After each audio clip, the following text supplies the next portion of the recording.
Hello everyone, welcome back to oh my god, I can't talk. Star World 5, let's just keep going. That was an awkward intro. Okay, so I still need to get the secret exit in this level, and there's some other stuff I can do here, so I'm gonna do some other stuff here in this level. I'm just gonna kind of fly through the beginning part here, I guess. Whoops, oh my god, alright. I guess I'll make a pit stop here. And I don't want there to be any Koopas on screen, actually, when I go to the right here, so... because I want the sprite slots to be correct. Alright, so I'm gonna do this, and if I did that right, okay, hopefully Baby Yoshi should be in slot 3. Okay, and I'm gonna... whoops. Now I'm gonna take this Yoshi back to the beginning of the level. Well, not the beginning, but whoops. Oh my god. I think rewinding actually makes it look like I'm a lot worse at this game than I am, because every time I make one mistake, the rewinds just like, I feel like, make it 10 times worse. Alright, so let's, I'm gonna make a pillar of coins here. Okay, come on, stop already. There we go. And then I'm gonna drop Yoshi into the pillar of coins, and I'm gonna hit this P-switch. Actually, I'm gonna recycle this P-switch if I can. There we go. Okay, so there goes Yoshi, so I'll go ahead and rewind that so you can see a little bit more clearly, I guess. So basically, Yoshi gets trapped inside the blocks that are now solid, and that forces him up, like, the next block every few frames or whatever. He kind of just gets forced upward. That happens whenever Yoshi's inside of something solid. Oh my god, wait. Alright, I want to get Yoshi back. There we go. Also, you'll notice that the P-switch the P-switch came back because I hit it as it was falling off screen. I want a green Koopa. Whoops, wait, okay. I'm not sure what I'm doing. No, I want to get that green Koopa, but I don't know why I'm failing. There we go. Okay, I'm gonna try to do the double tongue glitch here. Wow, first try. Alright, so... yeah, now Yoshi has nothing in his mouth, but his mouth is still, like, full, so I can, like, spit it out, I guess. And when you spit nothing from Yoshi's mouth, it causes some weird side effects. I've shown some of this before, like, you can change the properties pretty significantly of the sprite in slot 1, like, you can make it flammable and stuff like that. I don't think there's anything in slot 1 right now. But it also sets a couple of flags on the sprite in slot 3, and I believe Yoshi is in slot 3 right now. So, for example, when I spit this out, and then I dismount Yoshi, he just kind of falls through the floor. Basically, there's a flag that determines whether or not a sprite should be able to interact with solid objects. And, like, okay, so, normally, here, I think it's, okay, here it is. So normally when you spit something from Yoshi's mouth, one of the... whoops, this isn't scrolled left, there we go. One of the things that normally gets updated is the sprite's horizontal position, or, well, it's the high byte of the sprite's horizontal position, which in other words means which screen it's on. So, because I'm, like, okay, so I'm not on screen 0 right now. I don't know what screen I'm on. I'm probably on, like, screen 4 or something, I don't know. So, basically... normally, when I spit something from Yoshi's mouth, it'll write a value of 4, so that the sprite will come out of Yoshi's mouth on screen 4, like it'll come out in the right spot, basically. And so this table corresponds to that, and each, like, byte is for, like, each of the 12 sprite slots, I guess. But if you have nothing in Yoshi's mouth, then instead of being one of these bytes, it actually writes to a completely unrelated table, which corresponds to whether or not a sprite has interaction with solid objects. Specifically, the byte for slot 3. So, when I spit it out, it writes a value of 4, because I'm on screen 4, or I don't know what value I might be on screen 3 or 5, I have no idea. But basically, it writes a value of 4 to this flag for the sprite in slot 3. And when it does that, basically it sets the flag because it's a non-zero value. So Yoshi no longer has interaction with solid objects. So, yeah, that's basically how that works. It also sets another flag, but you can't really tell because the other flag that gets set is the flag that determines whether or not a sprite is on Yoshi's tongue. This one here.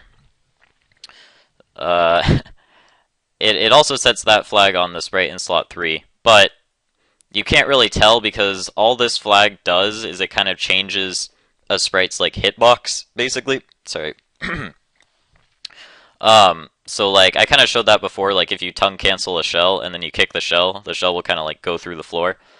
And that's because like normally you're supposed to be able to like pull objects like through a wall on Yoshi's tongue. So it like changes their hitbox or whatever. But you can't really tell that this flag is set because since Yoshi falls through the floor anyway, you can't really tell that his like hitbox is different.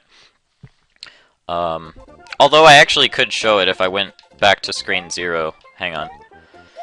So I'm gonna go back to the beginning of this level. Oh my god, I was gonna try to eat that guy, but maybe I'll go for this guy. There we go. Alright, now I'm gonna... I don't want Yoshi to fall through the floor, but I'm gonna do the double tongue glitch again. Ah, I was early that time. I'm getting better at recognizing the frames for this, though. I think it's this frame. No, that was early. That seems late. Yeah, that was 1 frame late. This frame? That was still too late. Okay, this should work. There we go, double tongue glitch.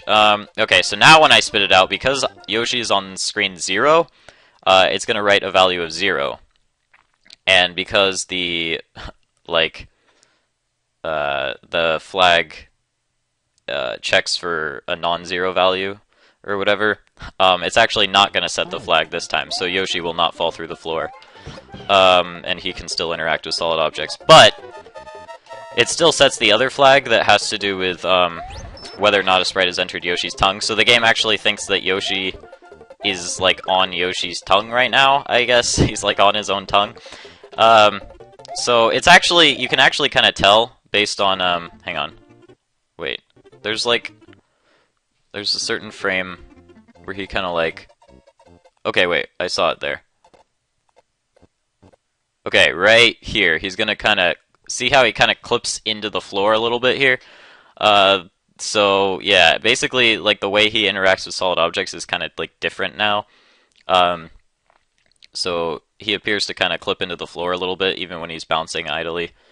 But also, a better indication of, like, what's changed is if I do this now, watch what happens. Wait, that wasn't supposed to happen. Sometimes that happens if you hit the P-switch at, like, the wrong time, but... Okay, there we go. He slowly escalates the pillar. Whoops. I dropped my fire flower. Yeah. Does it matter that I dropped my fire flower? I should just undo that just in case I need my fire flower. But yeah, basically, you can see that his hitbox is much different, after that, because, like, I don't know. So it looks really silly.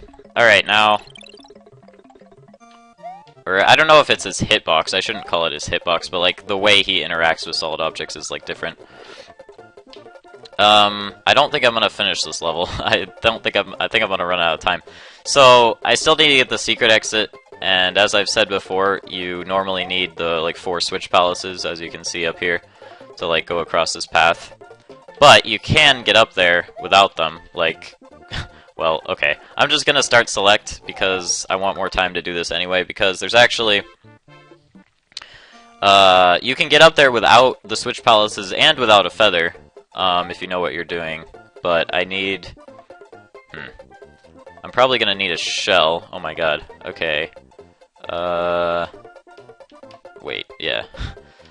I guess... Okay, there's probably a few ways you could do this, but what I'm gonna try to do is... Oh my god! Okay, that was close. What I'm gonna try to do is get up there, I guess, without using my feather.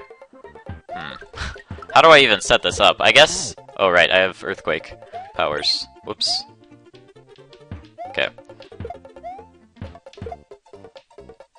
Yeah. You, like, always get hit by that guy if you stun him like that. Alright, anyway.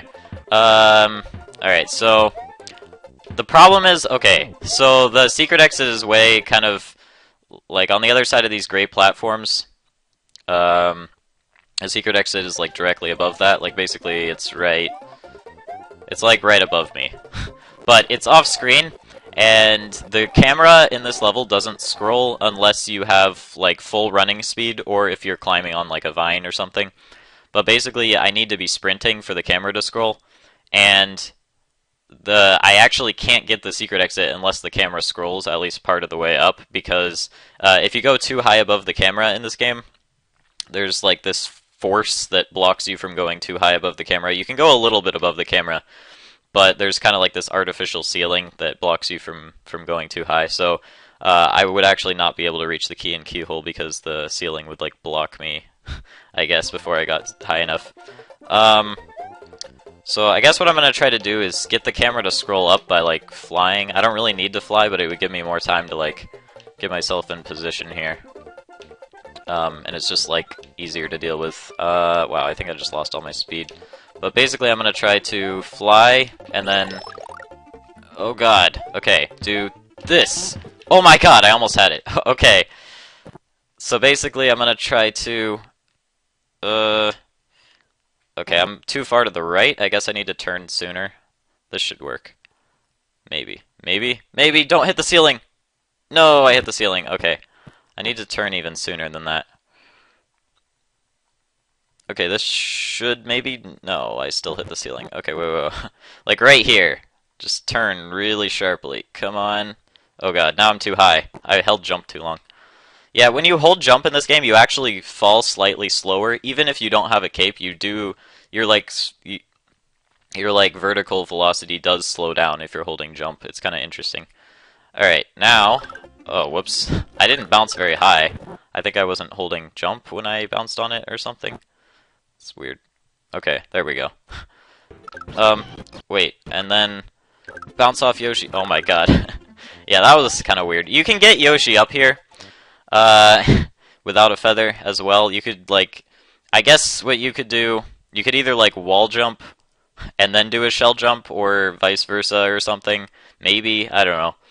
But actually, what you can do is you could like you could recycle the shell in midair, which is like frame perfect, and like just keep bouncing on the shell over and over, which is like insane. But Some Guy SW5 has a video of him doing that to get up there with Yoshi without a feather. So anyway, that was Star World 5. Alright. The video's maybe a little short, but I'm done for now. So thanks for watching. Bye.